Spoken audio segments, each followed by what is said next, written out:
Well, ladies and gentlemen, without further ado, let us introduce our fighters as they make their way to the stage. Following them will be the team. Introducing first the challenger, trained by Hall of Famer Freddie Roach, 27 years old, hailing out of and proudly representing his home of Tijuana, Baja California, Mexico.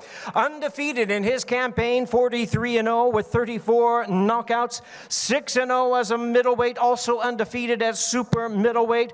Ladies and gentlemen, please welcome the former WBO 154-pound champion of the world and the challenger, the current undefeated WBC and WBO #1 super middleweight in the world. Here is Jaime Munguía. And now, ladies and gentlemen, his opponent, trained by Eddie Reynoso. He's the fighting pride of Guadalajara, Jalisco, Mexico. Really needing no introduction the world over. He is a future Hall of Famer, making his 25th appearance in a world title fight. With a record of 60 wins, 2 losses, 2 draws, 39 of his wins have come by way of knockout. He's the 4-division world champion, boxing first and only undisputed super middleweight champion of the world, el orgulloso guerrero de Guadalajara, Jalisco, Mexico, the one and only Saúl Canelo Álvarez.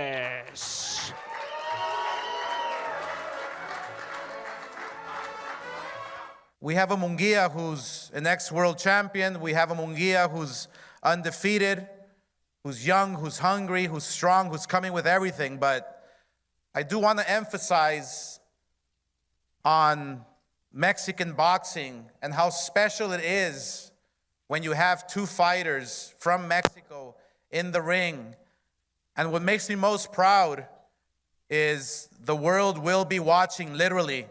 We've been working really hard for this fight. We are getting ready for Canelo. And 4th of May, it's going to be a big fight for everybody. Y que viva México. This is a great source of pride for him because it's Mexico all over, and his pride in Munguia to be able to come all the way that he has. His pride, his country, that it's being featured the way he is, the way it is. And you know, also I wanna say that Al Haven, PVC, Fernando Beltran, I'm really thankful with them for being able to make that happen, because this fight, as we said, when 2 Mexicans sit down and they talk, then it's not hard to make it happen.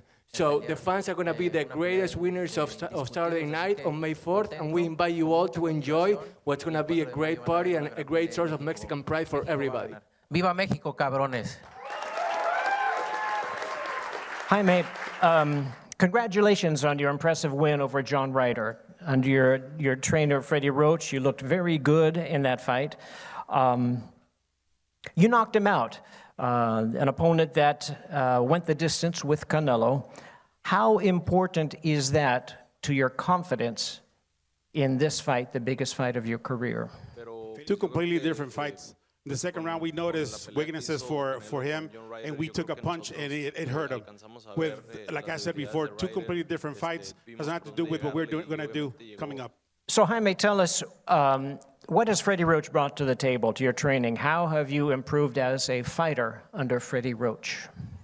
Not only is he a great trainer talking about boxing, but he's also a good person, a nice person, a kind person, and he's also motivating us. He's always motivating us to keep on going forward and to keep training hard. Are you ready to prepare for this huge fight, something you have never faced before?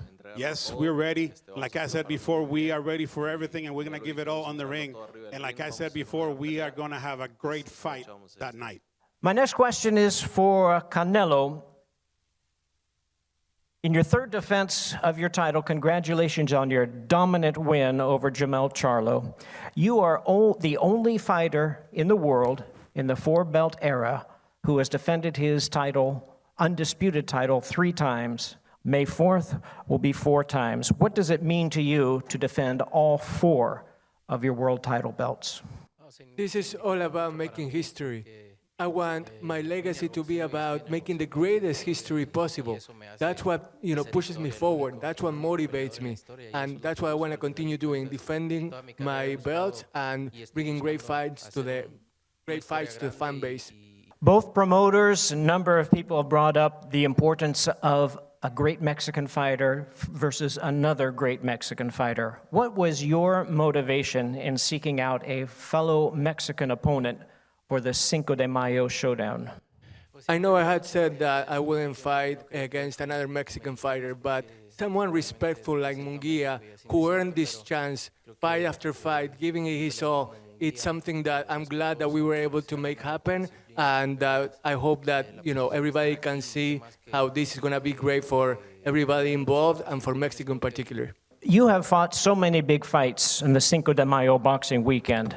On May 4th, you defend your title against a proud, formidable Mexican opponent. Describe what the atmosphere will be like at the T-Mobile Arena in Las Vegas. Oh, va a ser algo diferente. I am really proud of what is going to be an amazing weekend, full of Mexican pride, full of bands out the streets, the norteños showing their pride, and also just being able to drape the flag all over and being able to show the world what kind of party that the Mexicans can throw both inside and outside the ring. It's going to be amazing, and I can't wait. This concludes our press conference. You've heard from distinguished speakers letting you know how exciting, how important, how big this fight is. You're not going to want to miss it. Details once again, it's Saturday, May 4th, T-Mobile Arena in Las Vegas, Nevada. Saul Canelo Álvarez defense against Jaime Munguía, 12 rounds for the undisputed super middleweight championship of the world.